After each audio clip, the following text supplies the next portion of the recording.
एक दोनों, हमने ऑलरेडी 4 टाइप के रिएक्शन किए थे, combination reaction, decomposition reaction, displacement reaction और double displacement reaction. Combination reaction में हमने पढ़ा था when there are multiple reactant but a single product then that reaction is called as combination reaction. और decomposition में हमने पढ़ा था when there is a single reactant but a more than one product. अब बोलने भी नहीं आ रहा है, बोलो। When there is a single reactant but more than one product, then it is called decomposition reaction. Third में a reaction where one ion is exchanged in the form of precipitate, जो भी वो definition है, then it is called a displacement reaction. और double displacement क्या होता है? More than one ions are exchanged. More than one, यही फर्क है डिस्प्लेसमेंट और डबल में। उसमें सिर्फ एक ही आयन एक्सचेंज होता है और इसमें more than one ions are exchange, then it is called double displacement. अब वो लास्ट लेक्चर में हमने ये सारी चीजें की थी। अब नेक्स्ट टॉपिक है एंडोथर्मिक और एक्सोथर्मिक। अब क्या होता है एंडोथर्मिक? एंडोथर्मिक, थर्मिक मतलब होता है हीट, और एंडो मतलब अंदर, एंडो मतलब अंदर, यानी हीट देना। क्या करना? हीट। ठीक है, अब इसको कैसे लिख सकता है? Reaction in which heat is absorbed, reactions in which heat is absorbed is called endothermic reactions.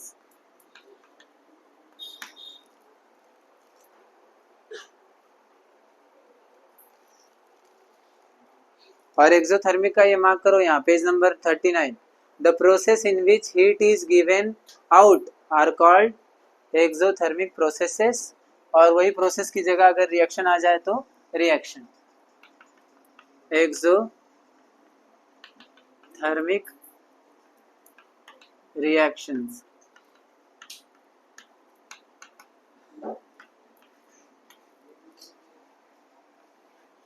अब एक्सोथर्मिक के क्या होता है? Reactions in which heat is given away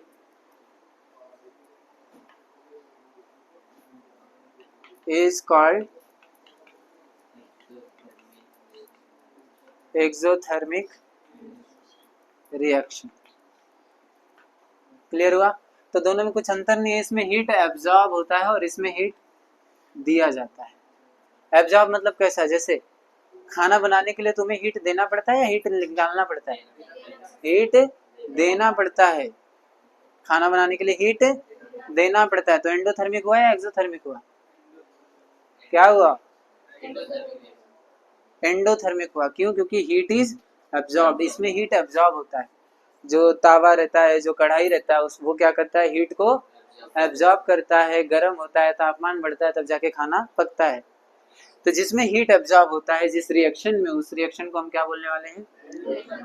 और जिस रिएक्शन में हीट निकलेगा, जैसे पटाखा फोड़ते तो हीट निकलता है, पटाखा फोड़ते तो हीट निकलता है, कोई ब्लास्ट होता है तो हीट निकलता है। तो ऐसे रिएक्शन में जिसमें हीट बाहर आए उसको क्या बोलेंगे? एक्सोथर्मिक। एक्सो दिख रहा है? एक्सो मतलब एग्जिट हो, यानी बाहर हो, तो उसको एक्सोथर्मिक। और एंडो मतलब लगे, अंदर आए जब हीट, तब एंडोथर्मिक। और हीट जब बाहर जाए तो एक्सोथर्मिक। कंफ्यूज है क्या? समझा दोनों? यही दोनों रिएक्शंस समझ में आ? अब इसका एग्जांपल क्या क्या है देखो। Calcium carbonate CaCO3 plus heat gives calcium oxide plus carbon dioxide. अब ये रिएक्शन देखो, यही एग्जाम में भी देगा। अगर मान लो ये एग्जाम में मन किया तो यही क्वेश्चन दे देगा और बोलेगा identify the type of reaction. तो identify the type of reaction में इसमें क्या किया जा रहा है, हीट रिएक्टेंट साइड में हीट है, मतलब हीट दिया जा रहा है, तब इन दोनों के साथ क्या हो रहा है, फिर ये बन रहा है, मतलब कैल्शियम कार्बोनेट को जब जलाया जाता है तो कैल्शियम ऑक्साइड और कार्बन डाइऑक्साइड बनता है। तो ये कौन सा रिएक्शन हुआ, एंडोथर्मिक। और यही एक्सोथर्मिक क्या होता है, इसी जैसे कैल्शियम ऑक्साइड को जब हम पानी में मिलाते हैं, कैल्शियम ऑक्साइड को जब पानी में मिलाते हैं तो उसके साथ कैल्शियम हाइड्रोक्साइड बनता है, क्या बनता है, कैल्शियम हाइड्रोक्साइड प्लस क्या निकलता है, हीट। तो यहाँ हीट निकल रहा है और यहाँ हीट डालना पड़ रहा है, देना पड़ रहा है, यहाँ हीट निकल रहा है, तो हीट जब निकलेगा एग्जिट होगा तो एक्सोथर्मिक, और हीट जब देना पड़ रहा है तो एंडोथर्मिक। हीट इज एब्जॉर्ब, इसमें हीट एब्जॉर्ब हो रहा है तब जाके ये बन रहा है, और इसमें हीट क्या हो रहा है, निकल रहा है ना, तो इसको एक्सोथर्मिक। एग्जाम्पल और डेफिनेशन दोनों भी मैंने बता दिए, ठीक है, इसको मार्क कर लो, टेक्स्ट बुक में दिया है, ये लिख लो, फिर नहीं दिया तो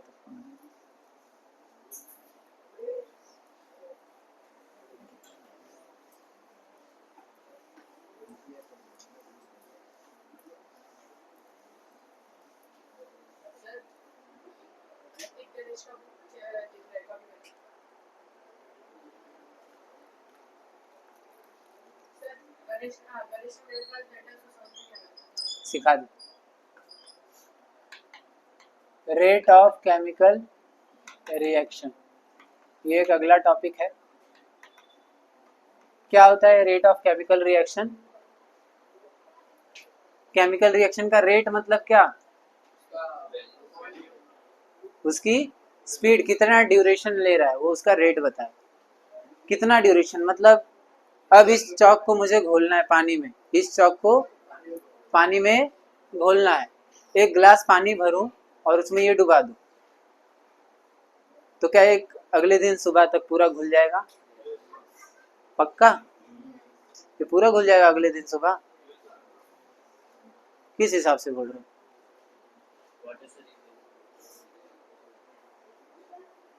6 घंटे में पूरा घुल जाएगा, चलो मान लो, चलो घुल भी गया, क्या 1 घंटे में घुल जाएगा, 1 घंटे में घुल जाएगा ये पूरा, नहीं घुलेगा, नहीं घुलेगा ना, 1 घंटे में पूरा चौक नहीं घुलेगा पानी में।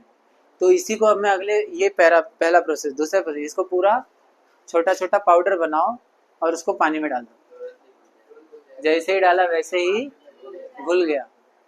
क्या फर्क है दोनों में, एक में रिएक्शन स्लो हुआ है और दूसरे में रिएक्शन फास्ट हुआ है, तो रिएक्शन का रेट कहीं ना कहीं चेंज हुआ है। अब इसके पीछे रीजन ढूंढना पड़ेगा कि क्यों इतना ज्यादा टाइम इसमें लगाया और क्यों इतना कम टाइम इसमें लगाया, तो क्या रीजन निकल के आएगा, क्या लगता है,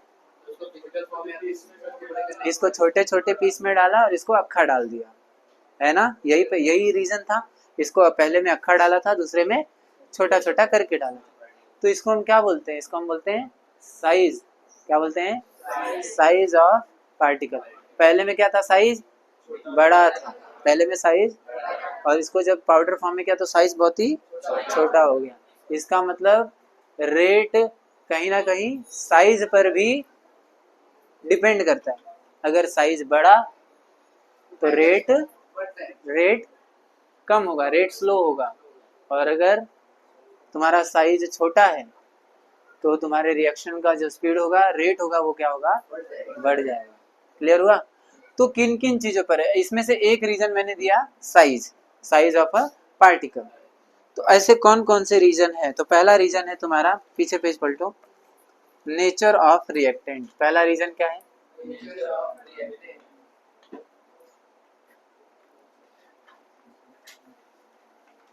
रिएक्टेंट माने कौन, जो रिएक्शन में भाग ले रहा है, जो रिएक्शन में भाग ले रहा है उसका नेचर क्या है, वो उसका ये क्या है, मतलब उसका बोलते ना, उसका स्वभाव कैसा है, अभिक्रिया कारकाचे स्वरूप, उसका स्वरूप क्या है, स्वभाव क्या है, या उसका नेचर कैसा है। नेचर कैसा इन द सेंस, अभी हमने लास्ट टाइम एग्जांपल देखो दिया था, इसमें भी इन्होंने एग्जाम्पल लिया है, उस पैराग्राफ पर ध्यान दो, रीड कर राज।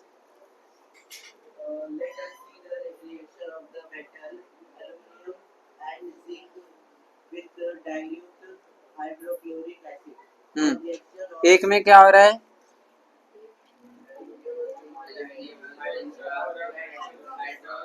एल्यूमिनियम है और जिंक है, किससे रिएक्ट हो रहा है, हाइड्रोक्लोरिक एसिड HCl, किससे रिएक्शन हो रहा है, HCl से।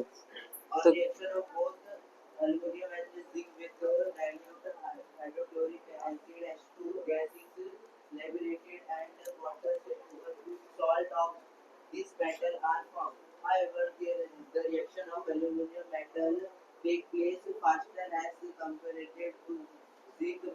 ओके, तो इन दोनों को जब रिएक्शन करवाया गया, इसका रिएक्शन करवाया गया और इसका रिएक्शन करा, दोनों के ही रिएक्शन में पहले तो उस मेटल का सॉल्ट बनता है, जैसे Al और Cl का क्या बन जाएगा, AlCl प्लस, और ये क्या हो जाएगा, ये 2 कर दो, AlCl2 और H2, और यहाँ पे क्या हो जाएगा, ZnCl2 प्लस H2, ठीक है, मान लो ऐसा।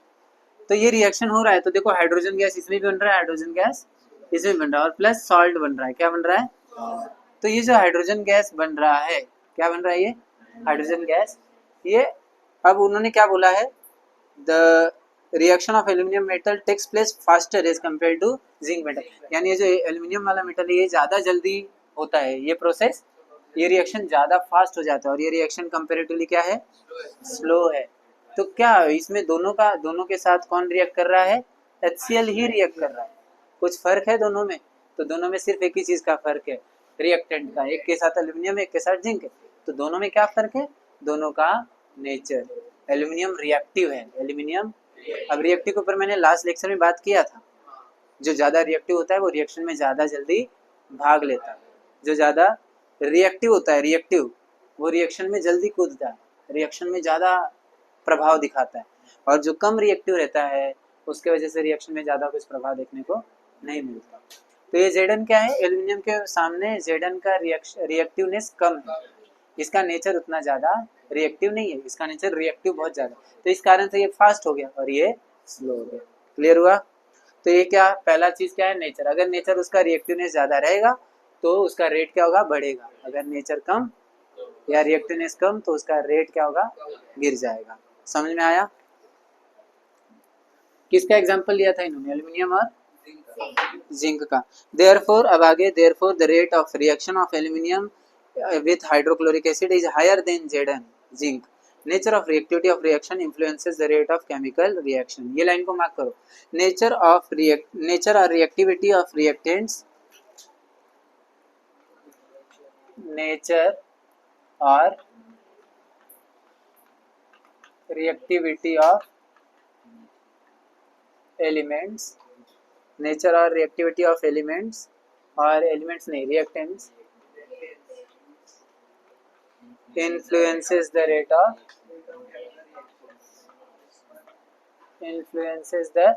ROR, ये मैं शॉर्ट फॉर्म में लिख रहा हूँ, रेट ऑफ रिएक्शन, ROR, ठीक है, तुम लोग वो पूरा लिखना। आगे पहला क्लियर हुआ, पहला में क्या पॉइंट डिस्कस किया, बैठ जाओ, पहला पॉइंट में क्या डिस्कस किया, बैठ जाओ, नेचर, अगर नेचर या रिएक्टिव, नेचर और रिएक्टिविटी, नेचर या रिएक्टिविटी ज़्यादा तो रेट ज़्यादा, नेचर या रिएक्टिविटी कम रेट कम। समझ में आया? समझ में आया? क्या इतना मूड ऑफ क्या है, खड़ा हो, बोल क्या बोला मैंने पहला, तो रेट ज़्यादा, यानी ज़्यादा जल्दी होगा या ज़्यादा लेट होगा, ज़्यादा जल्दी होगा, और रिएक्टिविटी कम रहेगा तो स्लो होगा या फास्ट, स्लो होगा, ठीक है, बैठ जा। समझ में आ रहा है? दूसरा क्या है, दूसरा साइज, इसमें मैंने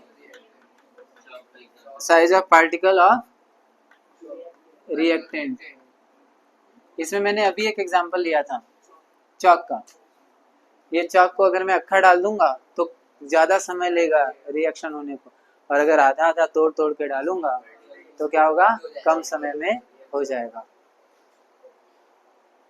हम जब खाना बनाते हैं तो क्या हम अक्खा ही डाल देते क्या? काटते हैं, उसको छोटा करते हैं, तब ना उसको अच्छे से भूनते हैं ना, तब जाके अच्छा। अब ऐसा करेंगे कि अक्खा डाल देंगे और रिएक्शन हो जाए, उससे ना तो स्वाद होने वाला है, उससे ना तो स्वाद मिलने वाला है, ना ही उससे कुछ अच्छा रिएक्शन जल्दी होने वाला है। रिएक्शन अगर प्रॉपर टाइम में चाहिए, जो तुम्हारा टाइम है, या फिर और ज़्यादा टेस्टी चाहिए, तो तुम्हें क्या करना पड़ेगा, उसके पार्टिकल को छोटा करना पड़ेगा। अगर रिएक्शन जल्दी करवाना है तो करना पड़ेगा। अच्छा, अगर बाहर बाहर से सिर्फ मैं अक्खा डाल दूंगा तो बाहर बाहर से होगा, अंदर अंदर से क्या हो जाएगा, कच्चा हो जाएगा। समझ में आई बात? यानी कहीं ना कहीं रिएक्शन होने के लिए, रिएक्शन कितना जल्दी करवाना है वो करने के लिए क्या चाहिए रहता है, साइज। साइज क्या होना चाहिए, छोटा। तो यहाँ में ऐसा लिख सकता हूँ, साइज छोटा तो रेट ज्यादा, और अगर साइज बढ़ा तो रेट कम हो जाएगा। क्लियर हुआ? क्लियर हुआ? डाउट है? समझा? कोई डाउट? अरे क्लियर हुआ क्या? ये साइज के ऊपर था। अब और कोई एग्जांपल मुझे दे सकता है साइज का और रेट का? कोई भी एग्जांपल, कोई भी।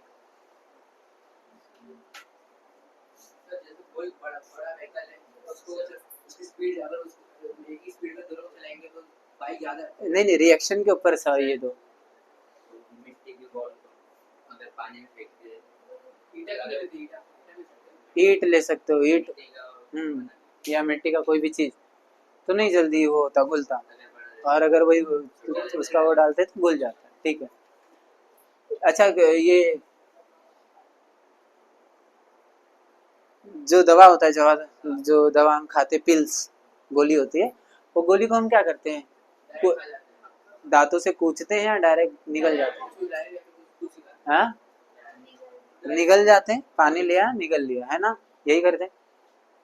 लेकिन अगर मान लो हम जब निगलते हैं ना दवा को, तो वो कुछ समय लगता है, उसको घोलना पड़ता है, घोल के तब वो क्या करता है, अपना असर दिखाता है। लेकिन अगर मैं चाहता हूँ, मान लो बहुत ज़्यादा बुखार रहता है, या और मैं चाहता हूँ कि बहुत जल्दी काम करे, उस समय में क्या करते हैं, उसको दवा को पूरा टुकड़ा कर देते हैं, या उसको बहुत ही छोटा छोटा कर देते हैं। हाँ, और वो क्या करते हैं, ऐसे लेकर या तो पी लेते हैं, या फिर पानी में डाल के, या फिर क्या कर लेते हैं, सीधा पी लेते हैं। इससे क्या होता है, जल्दी असर कर देगा। क्यों? क्योंकि अब मैंने साइज क्या कर दिया, स्मॉल कर दिया, तो रेट बढ़ जाएगा। और अगर साइज बढ़ा था पहले तो क्या होगा, रेट स्लो होगा। ऐसा नहीं होगा, समय ज्यादा लगेगा। क्लियर हुआ? चलो, तीसरा चीज क्या पढ़ने आ रहे हैं, कंसंट्रेशन। क्या है, कंसंट्रेशन ऑफ रिएक्टेंट। अब कंसंट्रेशन मतलब क्या, मैंने कंसंट्रेशन में दो चीजें पढ़ाई थी, डाइल्यूट और कंसंट्रेटेड। डाइल्यूट और कंसंट्रेट। अगर मैं डाइल्यूट चीजों से कोई भी काम करूंगा तो क्या रेट जल्दी हो जाए, क्या रिएक्शन जल्दी होगा? डाइल्यूट है मतलब बहुत हल्का है। क्या हल्का कोई भी एसिड ले लो, है ना, कोई भी एसिड ले लो, बहुत हल्का एसिड, और उसको मैं रिएक्ट करवाऊं तो डाइल्यूट एसिड के साथ क्या तुरंत रिएक्शन हो जाएगा? समय लेगा। लेकिन वही अगर मैं मान लो क्या करता हूँ, उसको एकदम कॉन्सेंट्रेटेड एसिड लेता हूँ, एकदम स्ट्रॉन्ग एसिड बोलते हैं, अगर वो वाला एसिड लेता हूँ और तब मैं इसको रिएक्शन कराऊँ तो क्या होगा, तुरंत असर कर देगा। आई बात समझ में?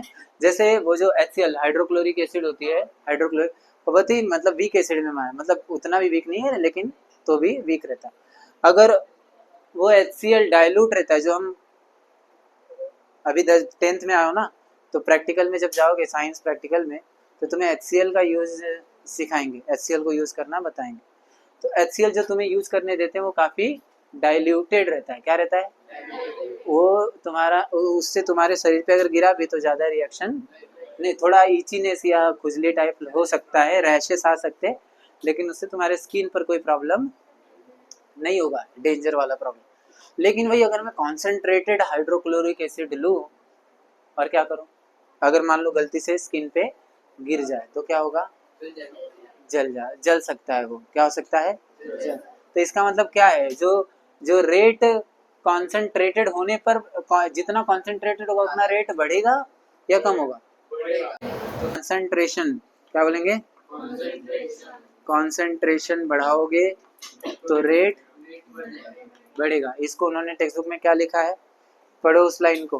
पहला ऊपर वाली लाइन में मार्क नहीं कराया, तो ऊपर वाली लाइन में यहाँ मार्क करो, सबसे लास्ट वाली line, smaller the size of reactant particles higher is the rate of reaction. जितना छोटा उतना जल्दी काम करेगा। आया बात समझ में?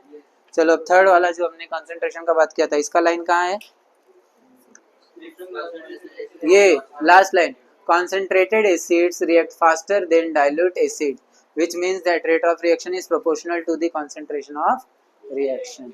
अगर concentration बढ़ेगा तो ये भी बढ़ेगा। अच्छा, एक चीज बढ़ता है और दूसरा भी बढ़ता है, तो कौन सा प्रोपोर्शन हुआ, डायरेक्ट प्रोपोर्शन। तो देखो उन्होंने लिखा है ना, is proportional to the concentration of reaction, लेकिन यहाँ एक बढ़ाया तो एक घट रहा है, ये कौन सा, इनवर्स प्रोपोर्शन। ये भी रिएक्टिविटी बढ़ा तो रेट बढ़ा, तो ये डायरेक्ट प्रोपोर्शन, इनवर्स प्रोपोर्शन, ये भी डायरेक्ट प्रोपोर्शन। ये आता नहीं है लेकिन मैं बता रहा हूँ याद रखने के लिए। ये मार्क किया लाइन, लास्ट वाला। अगला चौथा चीज है टेम्परेचर, तापमान। क्या है,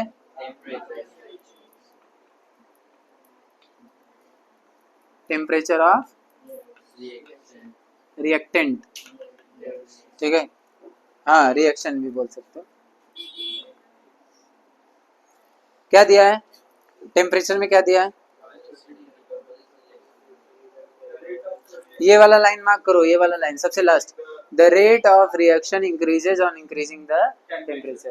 जितना तापमान ज्यादा रहेगा उतना रेट बढ़ेगा, यानी टेम्परेचर ज्यादा तो रेट भी ज्यादा।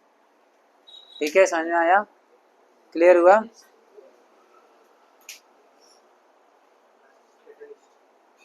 यहाँ से लेके लास्ट तक, यहाँ से लेके लास्ट तक, हाँ क्लियर हुआ? ये कौन सा था, चौथा रीजन।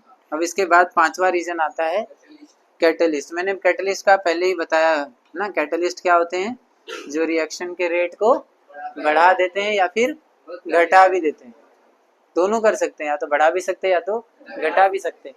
तो इससे तुम्हारे एग्जाम क्वेश्चन में, बोर्ड एग्जाम में क्या पूछ सकते हैं, what is catalyst, define catalyst. तो वो ब्लैक बोल्ड लाइन देखो लिखा है, the substance in whose presence the rate of chemical reaction increases without causing any chemical change to it is called a catalyst। तो कैटलिस्ट वो होते हैं जिनके होने से क्या होता है, रिएक्शन तेज हो जाता है, रिएक्शन का रेट बढ़ जाता है। लेकिन हमें एग्जाम में ये 10वीं में ना इंक्रीजेज ही लिखो, वो 11वीं 12वीं में पढ़ाएंगे कि हाँ डिक्रीज भी होता है, लेकिन अभी के लिए क्या करो, इंक्रीज ही होता है, बस ऐसा मान के चलो, ठीक है। तो the substance in whose presence, बोलो, the rate of chemical reaction increases without causing any chemical change, यानी ये केमिकल को चेंज नहीं करता, लेकिन इसके होने से उसका रेट जरूर बढ़ता है। This is called catalyst. समझ में आया, क्लियर हुआ? तो कैटलिस्ट क्या है, सबका एक ही फिक्स कैटलिस्ट होता है, नहीं, हर एक रिएक्शन में कोई, इस रिएक्शन के लिए ये कैटलिस्ट है तो उस रिएक्शन के कोई दूसरा कैटलिस्ट होगा। क्या हर रिएक्शन में कोई ना कोई कैटलिस्ट होता है? नहीं, जरूरी थोड़ी कि हर रिएक्शन में कोई ना कोई कैटलिस्ट हो, लेकिन हो भी सकता है, कुछ बोल थोड़ी सकते। बट हाँ, ये बात ध्यान में रखो कि जो रिएक्शन को बढ़ाएगा और केमिकल चेंज नहीं लाएगा, फिर भी उसके होने से बढ़ रहा है, तब हम उसको क्या नाम देंगे, कैटलिस्ट का नाम देंगे। ट्रायंगल से नहीं दिखाते, ट्रायंगल मतलब हीट होता है, कैटलिस्ट को सिर्फ ऊपर लिख देते हैं। अब देखो उन्होंने एग्जांपल क्या लिया है, 2KClO3, 2KClO3, इसको जब मैंने हीट किया तो क्या निकल रहा है, 2KCl प्लस 3O2, क्लियर हुआ? अब ये ऊपर दिए गए रिएक्शन में क्या हो रहा है, neither increases by reducing the particle size nor by increasing the reaction temperature. और KCl decomposes rapidly in the presence of manganese oxide to liberate O2 gas. अब इसमें मैंने टेम्परेचर बढ़ा रहा हूँ, क्या कर रहा हूँ, तो भी कुछ नहीं हो रहा है, मतलब रिएक्शन जिस स्पीड से हो रहा था उसी स्पीड से हो रहा है। तुम सोचोगे कि मैं ज़्यादा तापमान बढ़ा देता हूँ, इधर का मैं सर ने बोला था तापमान बढ़ेगा रेट भी बढ़ेगा, तो एक काम करता हूँ इसका तापमान बढ़ा दो, ये फटाफट रिएक्शन होगा, नहीं हो रहा। कुछ कुछ रिएक्शन ऐसे होते हैं जिनको ना तो तापमान से फर्क पड़ता है ना ही उनके साइज छोटे कर, इसका साइज भी छोटा करके अगर चलाओगे तो भी ये उसका रेट में, उसके स्पीड में ज़्यादा फर्क नहीं मिलता। यानी कि ना तो ये साइज से फर्क आ रहा है इसके रेट में, ना ही इसके रेट में टेम्परेचर से फर्क आ रहा है। इसके पूरे रेट में सिर्फ एक चीज़ से फर्क आता है, और पता है वो कौन है? MnO2, ठीक है, मैंगनीज डाइऑक्साइड, MnO। इसके होने से क्या हो रहा है, इसके अंदर ताकत आ रही है और ये स्पीड क्या हो रहा है, बढ़ जा रहा है। ये उस फिल्मों की तरह है जिसमें हीरो पहले मार खा लेता है और जैसे ही हीरोइन आती है तो उसके अंदर ताकत आ जाता है, क्या मालूम कहाँ से ताकत आता है, लेकिन वो उसके होने से क्या होता है, वो जीत जाता है, जो भी होगा। तो वैसे ही यहाँ पर ये जो हो रहा था ये नॉर्मल लाइफ थी, मतलब ये जैसे रिएक्शन करता था वैसे ही कर रहा था, लेकिन जैसे ही MnO2 आया उससे क्या हो रहा है, इसका रेट फटाक से बढ़ गया और ये अपना रिएक्शन और ज़्यादा बढ़ा है। हाँ, लेकिन इसका साइज छोटा किया तो क्या बढ़ा, नहीं बढ़ा। क्या इसका तापमान बढ़ाया तो बढ़ा? तो ये क्या हमेशा काम देंगे क्या? नहीं, ये बस जनरल टर्म्स हैं कि हाँ ऐसा करने से भी बढ़ सकता है, लेकिन बढ़ेगा इसकी गारंटी नहीं है। आई बात समझ में? क्लियर हुआ? नहीं तो पता चला तुम लगे वो अपना उसको क्या बोलते हैं, अपने बस किसी भी चीज़ को टेम्परेचर बढ़ा दोगे, हाँ बढ़ना चाहिए, ऐसा नहीं होता। हर एक चीज़, जैसे इसमें देखो ना, इसमें टेम्परेचर बढ़ाया, क्या बढ़ा, स्पीड नहीं बढ़ा ना। तो हर एक रिएक्शन का एक अलग डिमांड होता है, किसी को टेम्परेचर से फर्क पड़ता है, किसी को कॉन्सेंट्रेशन से फर्क पड़ता है, किसी को साइज से फर्क पड़ता है, किसी को नेचर से फर्क पड़ता है, तो किसी को कैटलिस्ट चाहिए होता है। जिनको कुछ नहीं चाहिए उनको कैटलिस्ट चाहिए होता है फिर, ठीक है। तो कैटलिस्ट की वजह से उनको, और ये कैटलिस्ट का क्या सीन है, मतलब सर जब कैटलिस्ट जब केमिकल में भाग नहीं लेता तो इसके होने से क्या फर्क पड़ता है, मतलब इसके पीछे मुझे साइंटिफिक रीजन बताओ सर। कैटलिस्ट के होने से ऐसा क्या हो जाता है कि रिएक्शन का स्पीड बढ़ गया, जबकि वो रिएक्शन में भाग ही नहीं लेता। तो उसके सिर्फ होने मात्र से, वो क्या इंसान है क्या, उसने आंखों से देख लिया कि हाँ वो आया है, चलो अब मैं रिएक्शन बढ़ा देता हूँ, ऐसा तो नहीं है क्या ऐसा? तो ऐसा क्या हो रहा है कि कैटलिस्ट के आते ही वो रिएक्शन का स्पीड बढ़ जा रहा है, क्या है उसका पीछे कारण, क्या है? ये बिल्कुल उसकी तरह ही है, जैसे प्लस के सामने माइनस आ जाए तो कैसा अट्रैक्शन अपने आप आता है, ये बिल्कुल वैसा ही है। कैटलिस्ट आ रहा है, जैसे ही कैटलिस्ट नजदीक आता है तो उनके बीच कुछ तो ऐसा रिएक्शन, मतलब रिएक्शन तो नहीं होता बट कुछ तो ऐसे होते रहेंगे फैक्टर्स, जो कि हम हो सकता है आगे कहीं पढ़े, बट अभी तो फिलहाल हमें बस इतना ही बताया है कि कैटलिस्ट के होने से क्या होता है, रिएक्शन में रेट में बदलाव होते हैं। तो ये पांचों चीजें समझ में आ सबको? कैटलिस्ट से क्या होता है, रेट बढ़ता है, अभी के लिए यही मान के रखो कि बढ़ता है। तो पहला रिएक्शन का रेट क्या है, पहला फैक्टर क्या है, इसमें क्या होता है,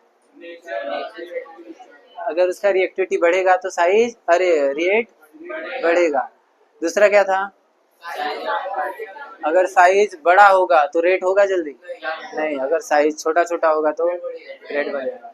हम भिंडी की सब्जी को अक्खा नहीं डाल देते ना, काट काट के डालते ताकि अच्छे से पके हर एक चीज, नहीं तो पूरा आलू एक साथ डाल देंगे तो बाहर से आलू पका है लेकिन अंदर से कच्चा रह गया, उसको काट काट के डालना पड़ता है। तो साइज छोटा करना पड़ेगा तब जाके रेट अच्छे से। और कॉन्सेंट्रेशन में क्या पड़ा था, अगर कॉन्सेंट्रेशन ज्यादा, चौथे चीज में अगर टेम्परेचर ज्यादा तो रेट, और पांचवें चीज में कैटलिस्ट, कैटलिस्ट के होने से रिएक्शन क्या होता है, बढ़ता है। क्लियर हुआ? अच्छा, इसमें कैटलिस्ट का काम MnO2 ने किया क्या, फिर ये MnO2 को हम कैटलिस्ट बोल देंगे, इस रिएक्शन के लिए उसको कैटलिस्ट बोल सकते हैं, लेकिन MnO2 क्या हर रिएक्शन में कैटलिस्ट का काम करेगा, नहीं, सिर्फ इसके लिए ही कर। आया बात समझ में? चलो, तो ये मैंने पूरा कंप्लीट करा दिया। अब जिसका हमें ज्यादा मेहनत डालना था वो टॉपिक आ रहा है, जो कि है ऑक्सीडेशन एंड रिडक्शन। अब ये जो रेड बॉक्स में, कौन सा, पिंक बॉक्स में वो पॉइंट दिया है, उसको फटाफट पढ़ो।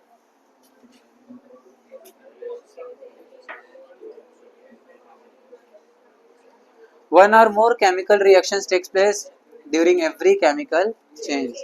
हर केमिकल चेंज में, केमिकल चेंज तभी पॉसिबल है जब केमिकल रिएक्शन होगा। अभी बिना केमिकल रिएक्शन के केमिकल चेंज कैसे हो सकता है? तो क्या हर केमिकल चेंज में केमिकल रिएक्शन होता है, ठीक है। तू सारखा सारखा हे काय सॅनिटायझर लावतोय रे? काय झालंय त्याला? Second, some chemical reactions occur at fast speed where some occur at slow speed. अब ऐसा थोड़ी कि हर केमिकल रिएक्शन सेमी स्पीड पे हो, कोई फास्ट हो सकता है, कुछ स्लो हो सकता है। Strong acid and strong base react instantaneously. अब देखो एसिड हो चाहे बेस हो, अगर वो स्ट्रांग होगा तो अपना स्ट्रांगनेस दिखाएगा, जाहिर सी बात है ना। अगर स्ट्रांग है तो वो रिएक्शन भी स्ट्रांग करेगा ना, हल्के में करेगा क्या?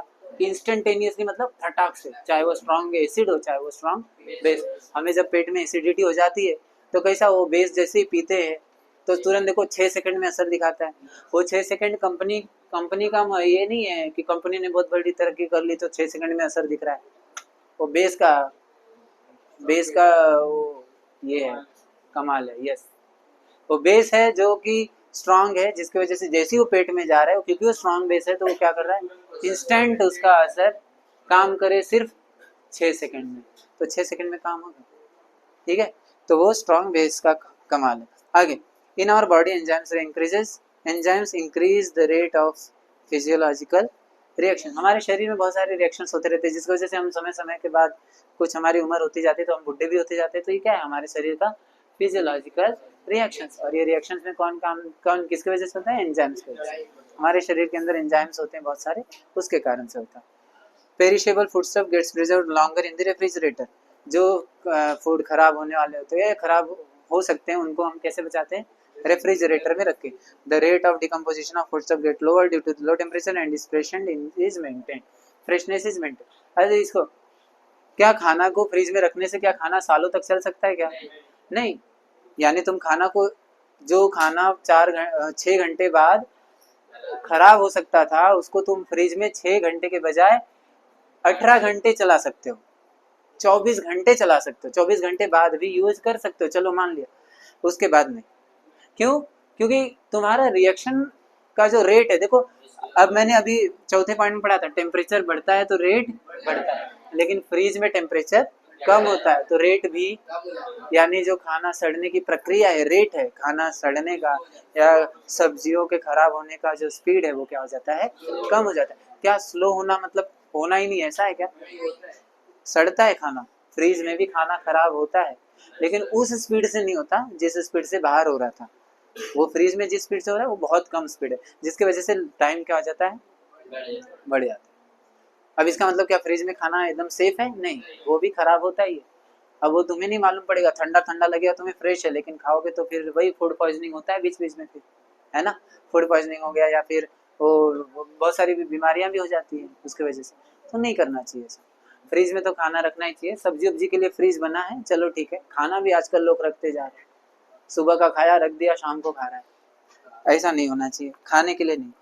आजकल ये देखो, अभी इंस्टेंट डिलीवरी जो हो रहा है, 10 मिनट में डिलीवरी, ब्लिंकिट है ना, ब्लिंकिट आ रहा है, या फिर अभी अपना कौन सा है वो, जोमेटो है, 10 मिनट में डिलीवरी आके टिंग टिंग बजा रहा है। ये सब आजकल जो प्रचार में आ रहा है, यहाँ तो टिटवाला में अभी फिलहाल नहीं है, क्योंकि टिटवाला एरिया ये रोड में गिर जाएगा।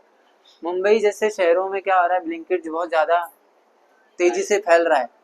10 मिनट इंस्टेंट डिलीवरी बोलते हैं इसको, क्या बोलते हैं? इसमें क्या, अब अगर आपको लग रहा है कि आपने ऑर्डर किया पिज्ज़ा, 10 मिनट में आपके घर आ गया, आप बाइक से कितने स्पीड में आ सकते हो कि आप वो जो पिज्जा जहाँ बना, वो जहाँ से उठाकर तुम्हारे घर पर आया, वहां से यहाँ आने में मान लो उसको 10 मिनट में, मान ले तो कितना भी कितना लगा हो, 5 मिनट से कम तो लगा नहीं होगा, 5 मिनट से कम लगा होगा। कोई कितना भी एकदम भयंकर हो पैकेजिंग करने में, लेकिन 30 से 40 सेकंड पैकेजिंग करने में लग जाता है। और 30 से 40 सेकंड मान लो, 6 से 7 मिनट या 6 मिनट भी मान लो, 6 मिनट में अगर तुम्हें आने जाने में ही लग रहा है, पकड़ लो, बल्कि 6 मिनट में लगता नहीं, 6 मिनट से ज़्यादा ही लगता होगा, लेकिन फिर भी अगर मैं 6 मिनट भी पकड़ूँ तो क्या 4 मिनट में कोई खाना बन सकता है? ये तो 2 मिनट का मैगी वाला है, मैगी भी 2 मिनट में नहीं बनती।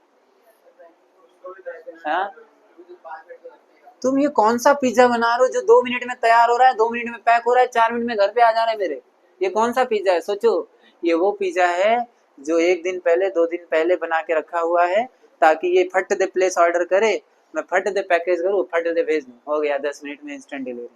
अब तुम्हें ऐसा ओवन में वो लोग क्या करते हैं, 4 मिनट जो 2 मिनट लगता है पकने में नहीं लगता, ऑलरेडी बना हुआ है, उसको रेफ्रिजरेटर में रखा है, उसको जैसे ही निकालेगा उसको ओवन में डालेगा, ओवन में क्या होता है खाना गर्म हो जाता है, और गरम गरम तुम्हारे ऐसा पैकेट खोला, ऐसा मस्त सुगंध बहला, वाह वाह वाह, ब्लिंकिट, आई लव ब्लिंकिट, वाह 5 स्टार दे देगा, बोलेगा क्या मस्त सर्विस है, 10 मिनट में मेरा भूख निपट गया है। ये क्या हो रहा है? ये कुछ नहीं है, कैंसर का दवाई है। ये बोलते ना कैंसर बढ़ाने की दवाई।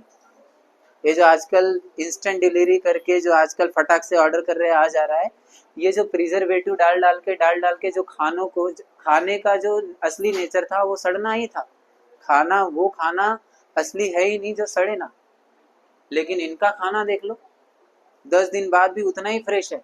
इसका मतलब क्या है? कुछ ना कुछ तो डाला होगा, और वो क्या है? उसे बोलते हैं हम प्रिजर्वेटिव। और जो ये प्रिजर्वेटिव होता है ये हमारे शरीर के लिए कैंसर का कारण बनता है। किसका? हाँ, तो अब तुम लोग डिसाइड कर लो कि तुम्हें पिज्जा और ये सारी चीजें, हाँ घर पे बन रहा है, बिंदास खाओ, सैंडविच खाओ, बना बना के खाओ, उसमें सैलड बिलेट डाल के खाओ, एकदम एंजॉय करके खाओ। लेकिन इन लोगों पर भरोसा मत करो। ये जो इंस्टेंट डिलीवरी वाले हैं जो फटाक से लाके दे रहे हैं गरम गरम, हमें लग रहा है, हमें बस झांसा ऐसा दे रहे हैं कि हाँ मैंने अभी जस्ट बनाया तुम्हारे लिए, एक्चुअल में हमारे लिए बना नहीं, ये बस उन्होंने। और इसे ये तो चलो हमारा नुकसान है, अगर हम इसको भी इग्नोर मारते, जो कि इग्नोर मारने वाली चीज नहीं, मान लो इसको इग्नोर भी मारा, तो सेकेंड पॉइंट, अगर वो 10 मिनट में नहीं पहुंचा तो जो तुमने पैसा दिया है वो डिलीवरी करने वाले के जेब से कट जाता है एज अ फाइन कि तू 10 मिनट में क्यों नहीं पहुंचा। इसका मतलब कहीं ना कहीं डिलीवरी पर्सन को प्रेशराइज किया जा रहा है कि तुझे 10 मिनट में पहुंचना है। क्या इससे ओवर स्पीडिंग की संभावना नहीं हो सकती है? क्या इससे एक्सीडेंट की संभावना नहीं हो सकती है? ऑब्वियसली हो सकती है। और ये मैं नहीं बोल रहा हूँ, ये न्यूज में जरा देख लो, जो ये इंस्टेंट डिलीवरी करके आजकल चल रहा है, ये इंस्टेंट डिलीवरी से आजकल एक्सीडेंट कितना बढ़ा है, जाकर देख लो। अब कोई काम करता है इंसान तो पैसे के लिए, अगर 10 मिनट बाद पहुंचेगा और उसको पैसा नहीं मिलेगा तो कुछ मतलब हुआ उसका काम करने का? तो उसके ऊपर प्रेशराइज हुआ, इनडायरेक्टली उसके ऊपर प्रेशर बनाया जा रहा है कि तू स्पीड में जा। स्पीड में नहीं जाएगा तो काम कैसे होगा? स्पीड में जाएगा, कुछ हुआ गलती से और ओवर स्पीडिंग करेगा तो एक्सीडेंट तो होगा ही। और कितने एक्सीडेंट होते हैं, वैसे भी एक्सीडेंट होता ही रहता है, और इनके वजह से और एक्सीडेंट बढ़ रहा है। ये तो चलो ये दूसरा कारण हो गया। तीसरा कारण एक और है, इनके वजह से जो आजकल किराने की दुकान है, किराना जिन जिन लोकल एरिया में जो लोग किराने का दुकान खोल के कुछ पैसे कमाते हैं, वो लोग इन पर ढाबा बोल दिए। आपको ग्रोसरी ऑर्डर करना है, अरे कहाँ आप मार्केट में उठ के जाओगे, सीधा ब्लिंकिट पे ऑर्डर करो, आपका दूध चाहिए दूध आ जाएगा घर पे। टिटवाला में तो भी ये, जैसे अपने शहरों में तो अभी चलो धीरे धीरे आ रहा है, लेकिन हावी हो रहा है। ऐसा नहीं, तुम जाओ जरा नवी मुंबई साइड या जरा मुंबई साइड जाओ, पता चल जाएगा। दूध इतने लोग मतलब बोलते हैं ना, वो हाथ पैर होते हुए भी अपंग जैसा काम। ग्रोसरी ऑर्डर करना है, ले बुक कर दिया, 10 मिनट में घर पे आ गया, टेक्नोलॉजी या नाम देगा इसका। तो ये हमें क्या कर रहा है, दिमाग से तो पैदल हमें मोबाइल ने बना ही दिया है, अभी हमें हमारे शरीर से भी पैदल बना रहा है। और जो आजू बाजू हमारे लोकेलिटी में जो लोग 4 पैसे कमाते थे, ऐसे ऐप आने की वजह से हमारे जो आजू बाजू लोकेलिटीज है उनको भी क्या हो रहा है, नुकसान हो रहा है। तो ये बेरोजगारी और बढ़ रहा है कि और घट रहा है? और ये लोग बोलते हैं कि हम क्या करते हैं, हम ऐसे ऐप लाकर लोगों को डिलीवरी बॉय बनाते हैं, तो लोगों में हम बेरोजगारी की संख्या कम करते हैं, लोगों को रोजगार देते हैं। अरे भाई, तुम 100 लोगों को रोजगार देगा, 1000 लोगों का दुकान तोड़वाएगा इन द सेंस उन लोगों का दुकान बंद करवा दिया ना। आप एक ऐप बनाया, आपने एक ऐप बनाया और पूरे इंडिया में लॉन्च कर दिया, यानी पूरे इंडिया में कहीं ना कहीं शॉप में कहीं ना कहीं तो 10 रुपए का तो नुकसान हुआ है ना। जहाँ आप जाके उठ के बगल वाली दुकान से खरीदने वाले थे, वहाँ ये ऐप आने की वजह से क्या कर रहे हो उनसे, यानी ये कहीं ना कहीं सेंट्रलाइज नहीं हो रहा है, यानी मैं ही राजा मैं ही मंत्री। पूरे इंडिया में सिर्फ एक ही किराना का दुकान होना चाहिए, वो है मेरा ऐप। पूरे इंडिया में एक ही ग्रोसरी का दुकान खरीदने वाला होना चाहिए, वो है मेरा ऐप, बाकी कोई नहीं। और ये लोग को क्या है, ये लोग 10,000 15,000 काम करने वाले डिलीवरी बॉय को रख देंगे, दुकान में काम करने वाले किसी को रख देंगे, स्टोर हाउस मैनेज करने वाले किसी को रख देंगे। मतलब जो जहाँ पर लोग अपना अपना खुद का दुकान चलाते थे, वहां पर ऐसे ऐसे लोगों ने ये ऐप की वजह से क्या कर दिया है, नौकरी पे रख दिया है, एक कर्मचारी बना दिया है, एक एम्प्लॉय बना दिया है। और ये लोग बोलते हैं कि हम बेरोजगारी को कम कर रहे हैं। भाई तुम बेरोजगारी कम कर रहे हो। अगर तुम्हें सच में बेरोजगारी कम करनी थी तो तुम लोकेलिटी जो ऑलरेडी दुकान बनाया है उसके लिए कुछ करते, उसका अगर धंधा बढ़ता आपके वजह से तो हम बोलते कि हाँ चलो आपने कुछ किया है। ये कौन सा तरीका? कहने का अर्थ है, मेरा ये जो पूरा पॉइंट है, पूरा पॉइंट कहने का अर्थ है, हम आज जो टेक्नोलॉजी करते रहते ना, ये टेक्नोलॉजी जो आजकल स्टार्टअप का ये माहौल चल रहा है ना इंडिया में, ये कोई भी टेक्नोलॉजी को स्टार्टअप से बना के बोलते टेक स्टार्टअप है।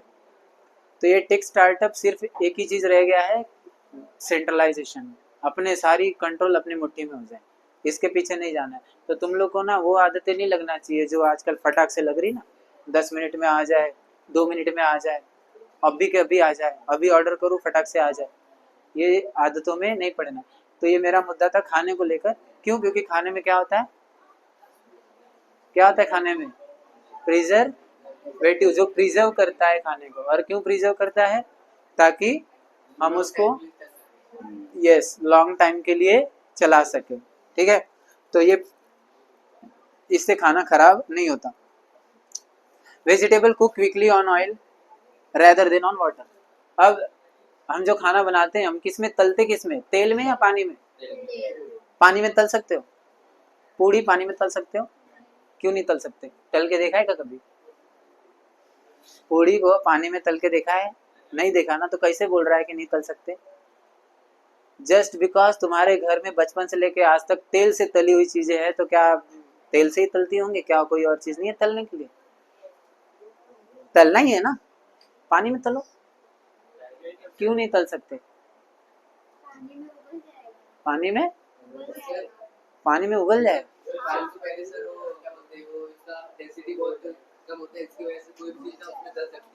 किसका डेंसिटी कम होता है?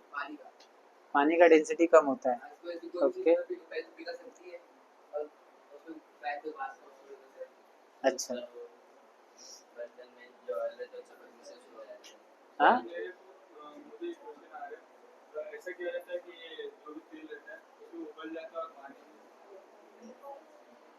नहीं नहीं, वो मेरा सवाल पहले बताओ। मैंने क्या बोला? तेल में, तेल से क्यों हम तलते हैं कोई भी चीज, पानी में क्यों नहीं तलते? भूल जाता है। तलना मतलब क्या होता है मुझे बता। तलने वाला जो प्रक्रिया होता है उसमें क्या होता है, बेसिकली क्या होता है उसमें?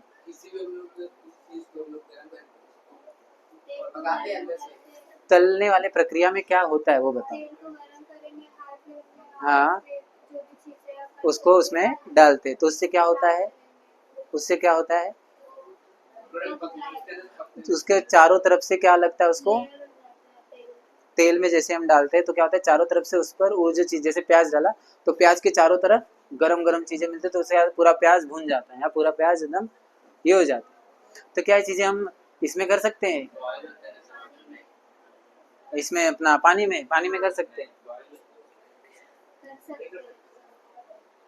चेक करोगे? ये तो एक छोटा सा टास्क, एक छोटा नहीं नहीं, ये भाई खाना बना सकते हैं। नहीं नहीं बना सकते हैं नहीं बोल रहा हूँ, जीरो ऑयल कुकिंग बोलते हैं उसको, मालूम है?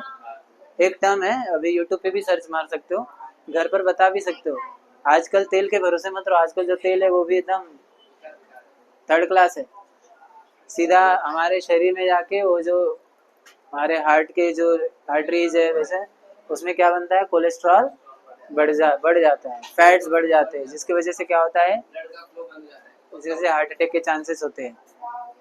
तो आजकल जो पहले पहले के जो तेल आते थे ना, वो लोग क्या क्लेम करते थे कि हमारा तेल से हार्ट अटैक नहीं होगा, लेकिन जब उससे हार्ट अटैक के चांसेस आए तब उन कंपनी पर केस लग गया कि तुम ऐसा इतना क्लेम क्यों फालतू किया।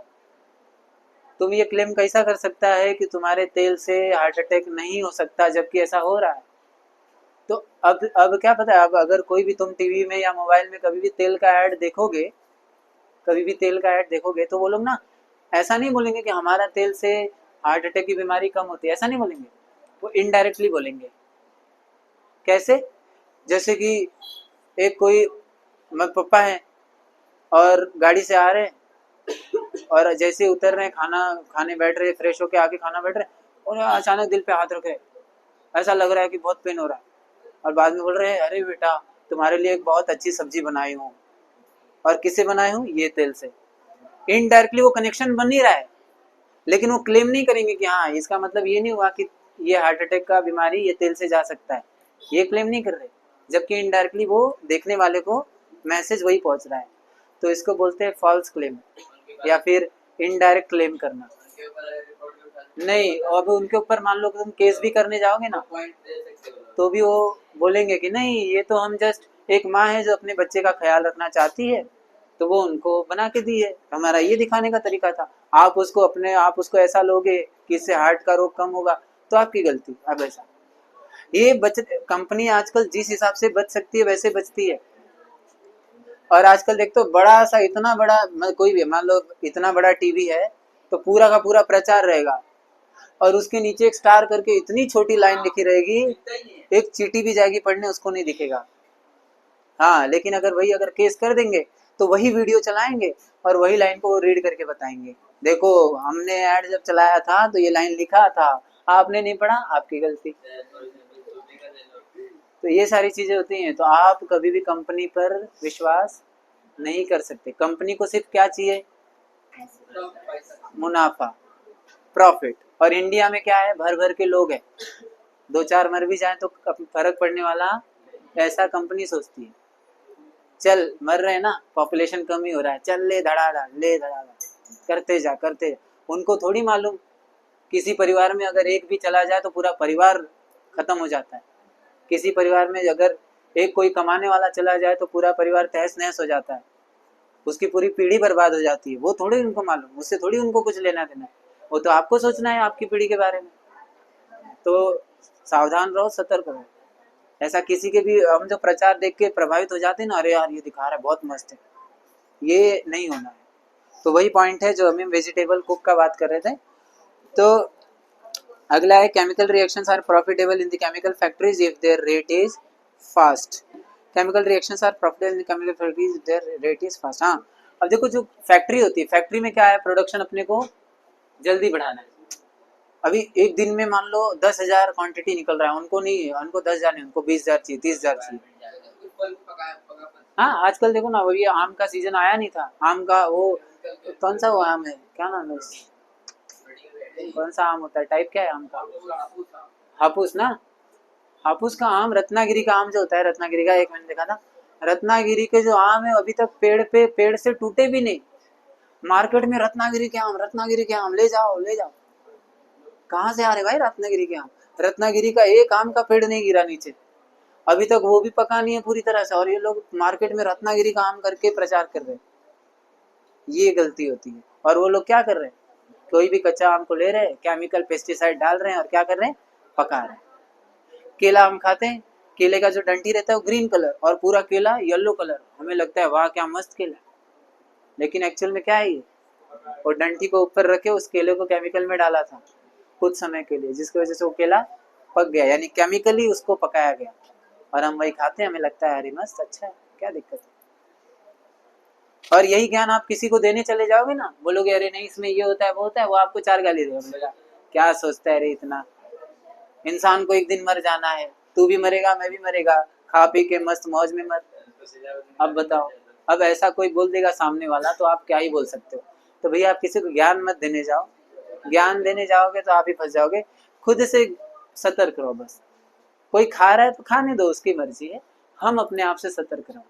हमें मालूम है ना, तुम किसी को ज्ञान देने जाओगे वो आपको ही चार बात सुना देगा, जाने दो, इससे अच्छा क्या करो, अब तुम्हें ज्ञान मिला है ना, खुद के लिए अप्लाई करो, जो सुनता है सुनाओ, नहीं सुनता है जाने दो, उसकी बात। ठीक है,